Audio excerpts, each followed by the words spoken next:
जी बिल्कुल, supreme court of Pakistan में आज एक जो है बड़ा टाकरा था। एक तरफ एस्टेब्लिशमेंट थी, एक तरफ पीपल्स पार्टी थी।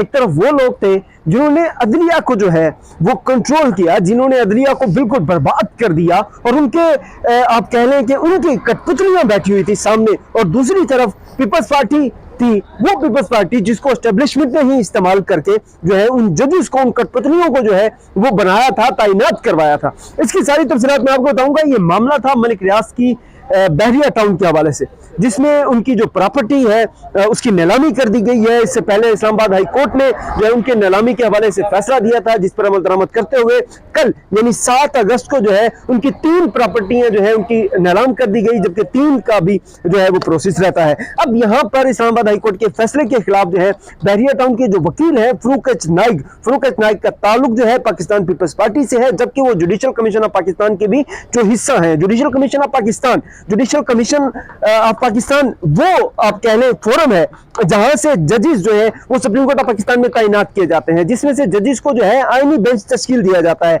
आईनी बेंच का जो सरबराह कौन होगा वो भी जुडिशल कमीशन खुद तैनात करता है। और यहाँ पर जो है इस्लामाबाद हाई कोर्ट के जो चीफ जस्टिस सरफराज दोगर साहब जो है वो तैनात हुए हैं, वो भी उन्हीं फरूक एच नाइक के जो है वो वोट से जो है वो इस्लामाबाद हाई कोर्ट के चीफ जस्टिस बने हैं। लेकिन अब उन्होंने क्या किया, उन्होंने यही किया कि फरूक एच नाइक जो कि मलिक रियाज के जो है बहुत बड़े आप कह लें वकील हैं, करोड़ों की फीस लेते हैं, उनके खिलाफ ही फैसला दे दिया। अच्छा, अब इस सारी सिचुएशन में उन्होंने फैसले के खिलाफ जो है अपील कर दी सुप्रीम कोर्ट ऑफ पाकिस्तान में। कल नीलामियां भी हो गई। अब मैं आपको कमरा अदालत का हवाल बताता हूँ। फरूक एच नाइक जो है वो रोस्टम पर आते हैं, वहां पर बताते हैं जी देखिए हमने 3 दरखास्तें दायर की हुई हैं, जिसमें हमने कहा हुआ है कि ये जो नीलामी जो है इसको रोका जाए। लेकिन यहाँ पर जस्टिस अमीनुद्दीन खान साहब कहते हैं, ये जस्टिस मुख्तार अफगान भी वहीं पर साथ बैठे होते हैं, पहले तो वो एक दूसरे के साथ मशावरत करते हैं, तकरीबन 3 से 4 मिनट तक उनकी जो है मशावरत होती है। और उसके बाद फिर वो कहते हैं कि आपकी जो मरकजी अपीलें हैं वो तो अदालत में लगाई नहीं गई समाअत के लिए, ये तो सिर्फ मुतफिक दरखास्तें हैं, ये CM में है, ये लगी गई है, लेकिन मरकजी जो अपील है वो तो नहीं लगी, तो हम ये नहीं सुन सकते। तो यहाँ पर जस्टिस अमीनुद्दीन खान साहब कहते हैं ऐसा करते हैं हम इस केस की समाअत जो है वो अगले हफ्ते रख देते हैं, और उसमें हम ये सारी जो दरखास्तें हैं मुतफिक दरखास्तें हैं। मुतफिक दरखास्त वो है, मैं आपको बता दूं, जिसमें उन्होंने जो है फौरी रिलीफ मांगने की थी, सुप्रीम कोर्ट से इस्तदा की थी कि ये जो नीलामी है प्रॉपर्टियों की इसको रोका जाए, नैब को जो है वो रोका जाए। सिर्फ उसको लगाया गया था, मरकजी जो अपीलें थी फैसले के खिलाफ वो नहीं लगाई गई थी। अच्छा, यहाँ पर फिर जब जस्टिस अमीनुद्दीन खान साहब कहते हैं कि आपकी सारी जो अपीलें हैं, जो दरखास्तें हैं, यकजा करके हम अगले हफ्ते सुन लेते हैं।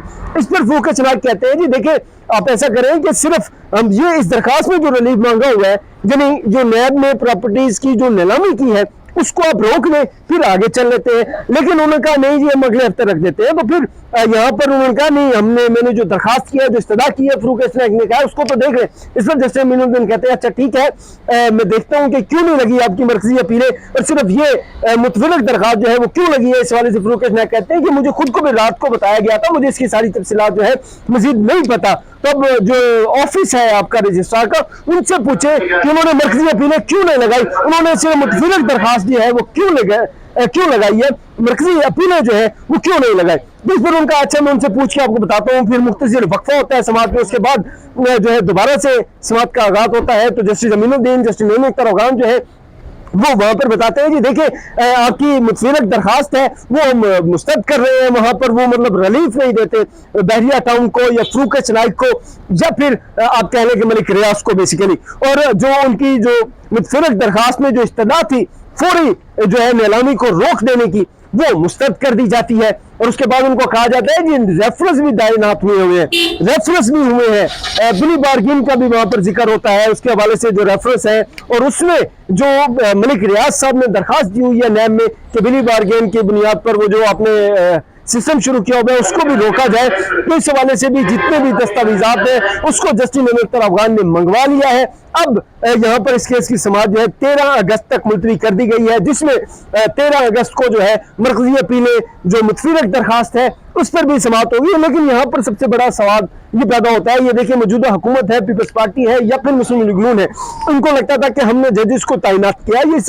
ये एक जो केस है जैसे समझे एक परफेक्ट एक एग्जाम्पल है इस सिस्टम की और या फिर मौजूदा जो आंखें खोलने के लिए काफ़ी है मौजूदा पीपल्स पार्टी के लिए या फिर पाकिस्तान मुस्लिम लीग नून के लिए, उनको यहाँ से पता चल जाना चाहिए कि उनको लगता था कि ये जो जजेज उन्होंने तैनात किए हैं जुडिशल कमीशन में मुकन्ना के साथ मिलकर, मुक्तदरा के साथ मिलकर, एस्टेब्लिशमेंट के साथ मिलकर, वो उनके भी वफादार नहीं है, वो सिर्फ उनके वफादार है जिन लोगों ने इन पीपल्स पार्टी के और नून लीग को इस्तेमाल करके जो है वहां पर उनको लगवाया है। तो आज की जो समात थी अल्टीमेट आप कह लें जो विक्ट्री हुई है वो एस्टेब्लिशमेंट की हुई है, आप कह लें मुकन्ना की हुई है, मुक्तदरा की हुई है, उन लोगों की हुई है जिन्होंने पीपल्स पार्टी को इस्तेमाल किया, उन लोगों की फतह हुई है जिन्होंने मुस्लिम लीग नून को इस्तेमाल किया। और यहाँ पर अब कह लें जो एक रिलीफ मांगा गया था कि प्रॉपर्टीज की जो नीलामी है उसे रोका जाए, किसी किस्म का कोई रिलीफ नहीं मिला।